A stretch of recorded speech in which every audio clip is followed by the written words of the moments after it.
Dobrý den, vítejte na mém kanále Czech by Zuzka, kde vám pomocí angličtiny vysvětluju českou gramatiku. In this video we are going to take a look at Pluralia Tantum. What does it mean?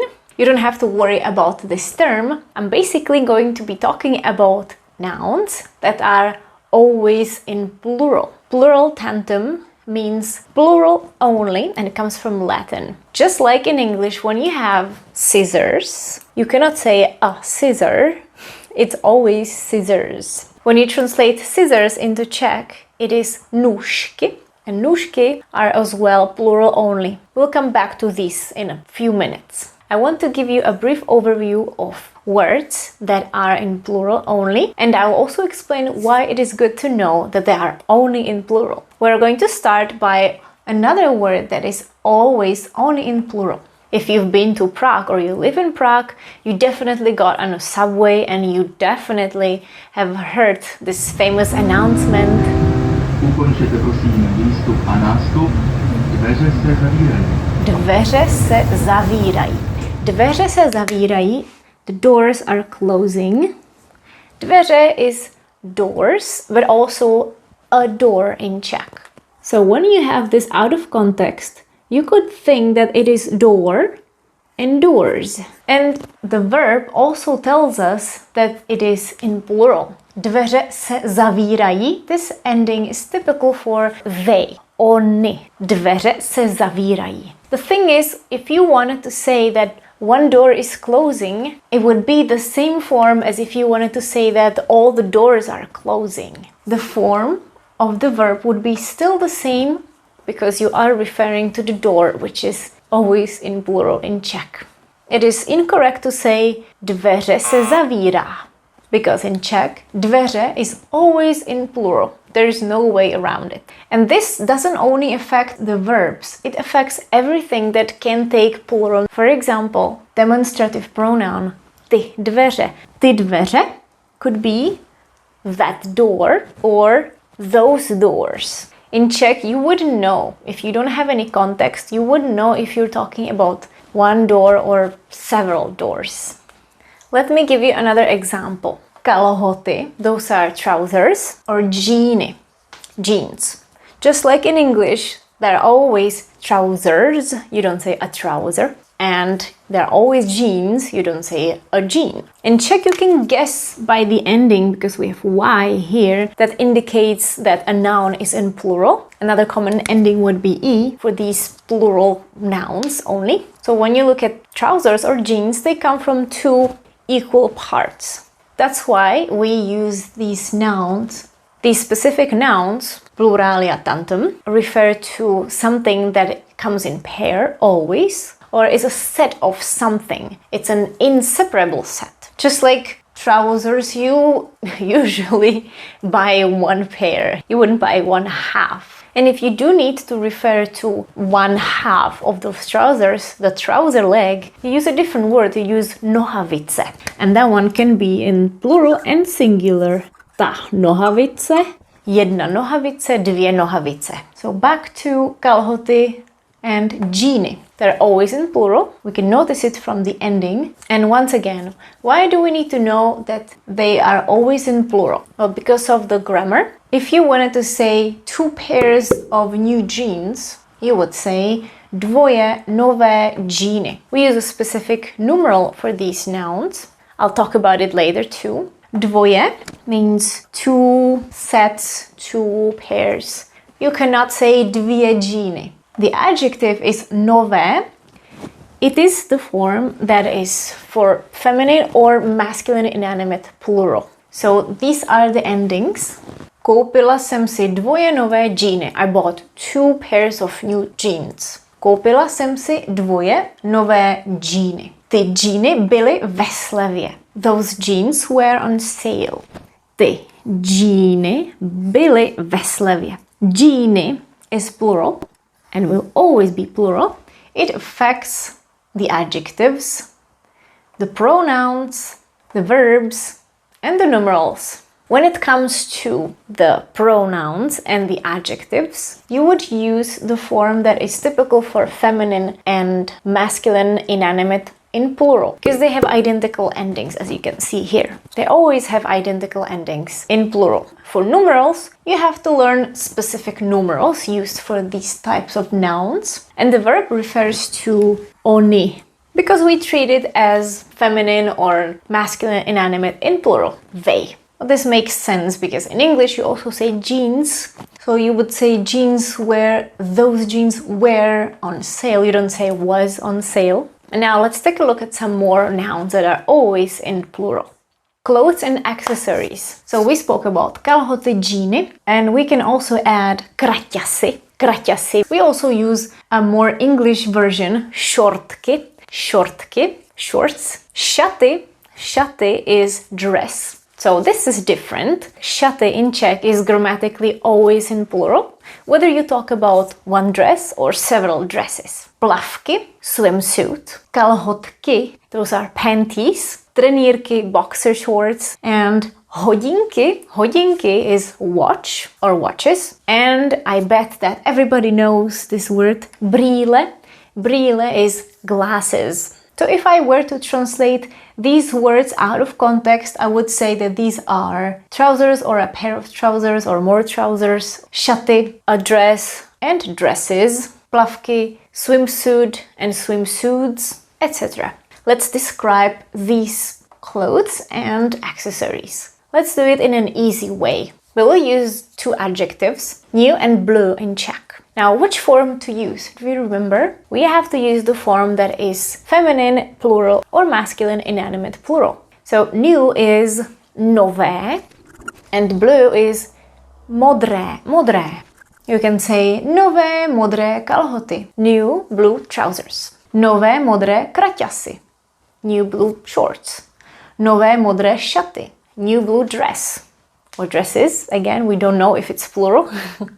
But grammatically speaking, it is always in plural. Remember that. Nové modré plavky, new blue swimsuit. Nové modré kalhotky, new blue panties.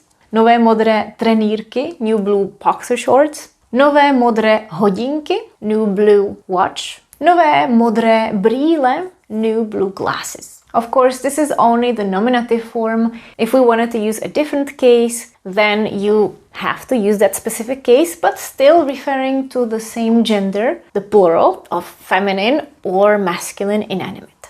It is also handy to remember the demonstrative pronoun ty, those, or tyhle, these, ty kraťasy, those shorts, tyhle hodinky, this watch, or these watches. What happens if we want to add a verb? Do you remember? We have to treat it as a plural form. They, again, feminine or masculine inanimate. For instance, you want to say, this blue dress is beautiful.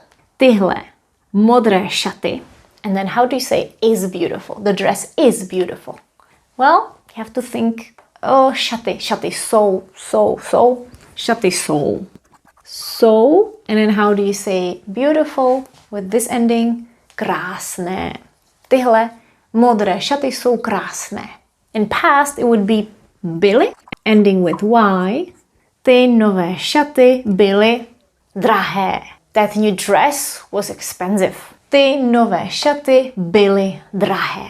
Another pronoun that comes in handy is the possessive pronoun. For example, you could say my or yours. So you would be using the form moje, tvoje for the nominative form. Moje kalhoty and tvoje kraťasy, moje plavky, tvoje brýle, etc. You must be asking now, how do we differentiate the actual plural from the singular item? The only option is to add a number. And as I mentioned, you have to learn specific numerals for that. I'm going to write the first 5 numbers here. So it would be jedny, one pair or one set, dvoje, troje, čtvery, patery. This will do. Now say it with me. Jedny, dvoje, troje, čtvery, patery. Now let's say a sentence. I bought 1 pair of glasses. We are going to be saying koupil, if you're a man, or koupila jsem si. I'm gonna be saying koupila jsem si. Koupila jsem si jedny brýle. Koupila jsem si 2 brýle. Koupila jsem si 3 brýle. Koupila jsem si 4 brýle. Koupila jsem si 4 brýle. Super. Let's take a look at things that you can see around you, such as tools or instruments. We spoke about nůžky is an inseparable pair. Scissors is also plural only in Czech. Nůžky, nůžky. Kleště, those are pliers or tongs. Kleště, here is a different ending. E with háček. Hodiny, of course this is meant as in clock on the wall. Of course if you refer to an hour, that can be in singular as well. Hodiny is a clock, a big clock on the wall or on the tower. Hodinky is the little clock, the little watch. Dveře, we spoke about that, that's door or doors. Housle is a violin. When you look at a violin, it's also very symmetrical. So these words make sense. Hodiny because they show a set of hours. Dveře because they used to be made from 2 parts, 2 wings. What about these 2 words? Do you know them? They refer to body parts. Záda is back. You would say moje záda, my back. And ústa, mouth. We have to watch out for these because when we look at the ending, it is a at the end. That actually means it's the plural for neither. All the other nouns that I've been showing you refer to feminine or masculine inanimate, and we don't have to really wonder which is which. Besides, it's difficult to identify. But these are important to remember that it's neuter, because if you use past tense, for example, my back hurt, you would say bolela mě záda. Bolela mě záda. And also the adjectives and the pronouns would be referring to plural of neuter. If you're wondering where to get all these endings for singular and plural, you can study that in my ebook Just in Case. You will learn everything you need to know about cases, and you will also have lots of material to study from. Let's say you would like to say my aching back, bolavá záda, bolavá. This is the ending typical for plural for neuter. There are more words. I'll just go through these quickly so you have an idea of common words that are always in plural in Czech. Peníze, this one is very important. This is money, and it's often confused. A lot of people make the mistake of saying peníze je. No, the word peníze is always in plural. Peníze jsou. Peníze byly, the money was. Finance, finances. Noviny, as in newspaper. Dějiny, history. Now let's see some nouns that are more abstract. These words are related to holidays or special days. Prázdniny, this is a set of days that are empty. That's what the meaning says. These are school holidays. I added the demonstrative pronoun ty for you to remember that this will be masculine, inanimate or feminine. Ty prázdniny, the school holiday. Narozeniny, that's birthday. Vánoce, Christmas. Velikonoce, Easter. If you wanted to say that you've spent the last 2 Christmases somewhere else, you would say dvoje Vánoce, poslední dvoje Vánoce, not dvě Vánoce. And I want to conclude this topic with a few names that you can find on the map. Czechy is Bohemia, so only the central part of the Czech Republic without Moravia and Silesia. Atheny, the Athens. And I chose this town called Velké Popovice, where they make a famous beer called kozel. This is a great example of how the adjectives work, because we have the E ending, Velké Popovice. Velké means big, big Popovice. And I'm sure when you look around you, when you look at the map, you will find a lot more names of the Czech villages and towns that are in plural. Mostly those that end in ice.